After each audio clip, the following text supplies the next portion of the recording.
what's noteworthy about the statements coming out of Japan is, unlike other countries, they have not expressly spoken to potential retaliatory tariffs. So Japan seems to be amongst the most measured in response to these tariffs. But you're right, no doubt the diplomatic hotlines are lit up. So listen, I want to take a step back here. You also happen to teach at NYU still, right? IR, International Relations, and I know that one of the books that you use with your students is Graham Allison's book, right? The Thucydides Trap, right? Yes. One of his more well-known quotes is, and I'm paraphrasing here, right? The powerful do what they can or will, right? The weak, though, must suffer what they must. In this case, is that what we're seeing in terms of response to these tariffs? Because the only guy pushing back right now seems to be China, right? It's got the scale and the size to do that. And it's saying, okay, 34%, bam, 34% back at you, and we'll do critical minerals, while we're at it.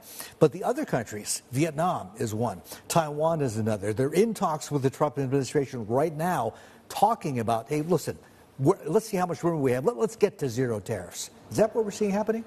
Well, not surprisingly, China has been very muscular in their response, but China's been caught up in this trade war now for longer than a few days. It's been really since President Trump came into office for his second term. Look, the Europeans have also been pretty forceful in their response. Let's see what happens, tomorrow morning in Europe. The truth is that this Thucydides trap idea, this idea that, the rising power eventually comes into conflict with the incumbent power You're not buying that still?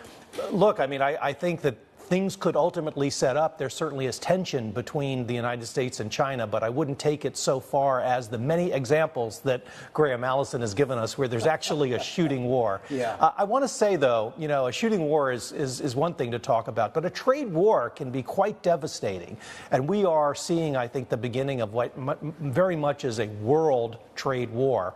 Something we really haven't seen since in 100 years from the United States. Martin, at the end of World War II, Franklin Delano Roosevelt put in place, a series of relationships, and President Truman put in place a series of relationships that have led to tremendous global and American prosperity and generally, peace for the last 75 years. Has all that been torn up now? Well, it's ironic, isn't it, that in the name of national security, President Roosevelt and Truman concentrated on strengthening links with other countries and developing alliances, and here President Trump, in the name of national security, seems to be seeking to sever some of these, long-standing and strong ties. Doing the exact opposite, looks like. Sherry, come in on this.